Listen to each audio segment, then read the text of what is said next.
யாகம் செய்த பலனை பெற்றுத்தரும் கார்த்திகை மாத தீப வழிபாடு. மகாலட்சுமி தாயாரே தீப ஜோதியாக இருக்கிறவங்க. வீடுகளை அழகாகவும் சுத்தமாகவும் வைத்துக்கொண்டு மாலை நேரத்தில் வீட்டு வாசலில் தீபமேற்றி வணங்கினா அந்த வீட்டில் மகாலட்சுமி தாயார் வாசம் செய்வாங்க. இது கார்த்திகை மாதம்.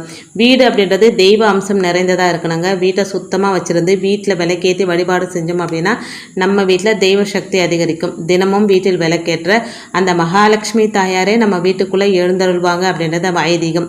தீப திருநாளில் மட்டுமில்லை, கார்த்திகை மாதம் முழுவதுமே தினசரி அகல் விளக்கேற்றி மகாலட்சுமி தாயாரை வழிபாடு செய்கிறது புண்ணிய செயல். இதனால செல்வ வளம் பெருகும். தீப ஒளி தீய சிந்தனைகளை ஏற்படாத வண்ணம் தடுக்குங்க.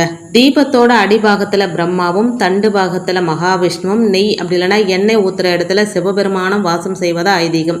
தீபத்தில் முப்பெரும் தேவியரான மகாலட்சுமி தாயார், சரஸ்வதி தேவி மற்றும் பார்வதி தேவி ஆகியோர் உறைந்துள்ளனர். அதனால தீபமேத்தி இறை வழிபாடு செய்வதன் மூலம் முப்பெரும் தேவியரோட திருவருளையும் நம்ம சேர்த்தே பெறலாங்க. கார்த்திகை மாதம் ஒவ்வொரு நாளும் மாலை வேளைகளில் 6 மணிக்கு முன்னாடி வீட்டின் முகப்பில் 2 அகல் விளக்கு ஏற்றி வைக்கணுங்க. இப்படி செய்யறதுனால புண்ணியம் உண்டாகும். முன்வினை பாவங்கள் விளக்குங்க. கார்த்திகை மாதம் முழுவதும் தினமும் மாலையில வீட்டு வாசல்ல விளக்கேற்றி வழிபாடு செய்யறது அக்னி பகவான் மூலமாக இறைவனுக்கு நாம் செய்யும் பெரும் யாகத்திற்கு நிகரான பலனை பெற்று தரக்கூடியது.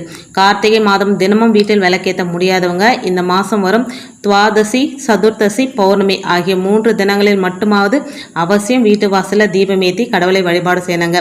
வீட்டில் வெள்ளி, தங்கம், பஞ்சலோகம் அப்படின்னு எந்த விளக்கு இருந்தாலுமே மண் அகல் விளக்கில் தீபம் ஏற்றுறதோட மகிமையே தனிதாங்க.